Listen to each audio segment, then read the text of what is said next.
The full Play It Today breakdown is in the description. On theircheck.com, for Donkey Kong, the useful answer is not yes, it is important. The useful answer is play it if you want a sharp, short arcade challenge, but do not expect a modern platform game. Donkey Kong still makes sense today because it is immediate. You understand the goal almost instantly. Climb, dodge, jump, survive, try again. There is very little friction between pressing start and seeing why this game mattered. But that is also the catch. This is not a game built around a long campaign, steady progression, unlocks, or a generous learning curve. It is an arcade school game. It wants repeated attempts, it wants timing, it wants you to fail quickly and come back cleaner on the next run. For some players, that is exactly the appeal.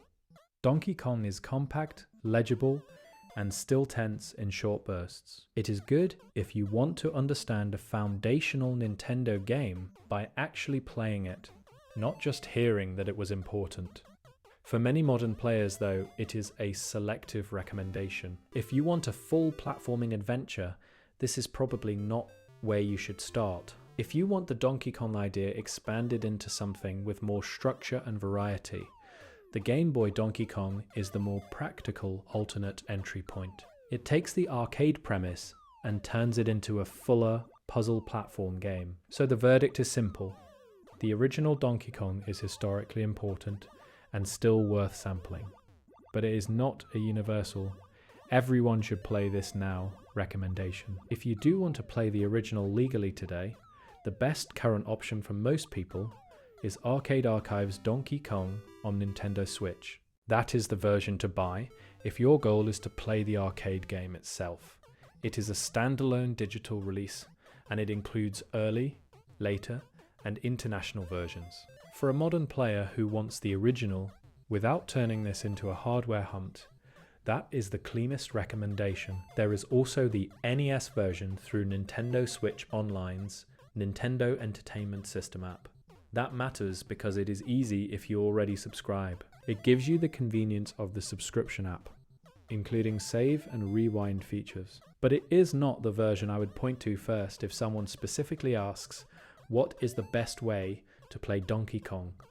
Think of the NES version as the convenient sample. Good enough if it is already sitting there in your subscription. Not the strongest representation of the arcade original. And then there is Game Boy Donkey Kong, available through the Game Boy Nintendo Classics library. That one is not the same game, and it should not be treated as a replacement for the 1981 arcade release.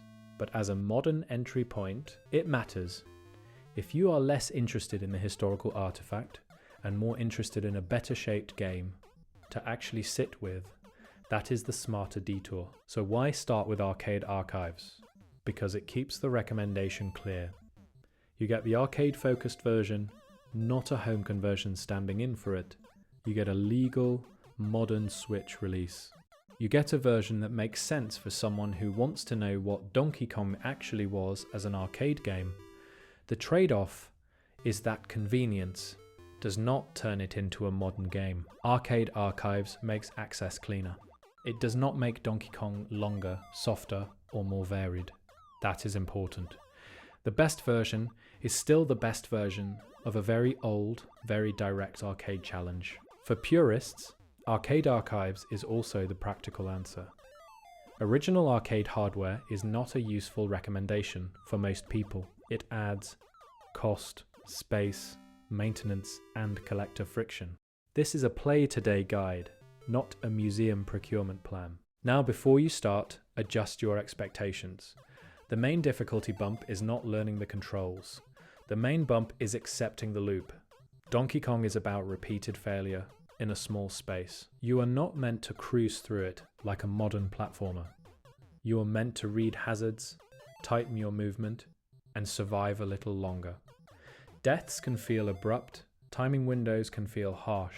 Progress can feel thin if you are expecting new mechanics every few minutes. The game is at its best when you treat it like an arcade test, not a campaign. Do not go in looking for a walkthrough. You do not need a route guide to start. You need patience for the rhythm.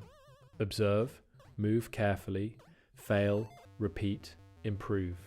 If that sounds satisfying, Donkey Kong still has bite. If that sounds like homework, skip the original and consider the Game Boy version instead.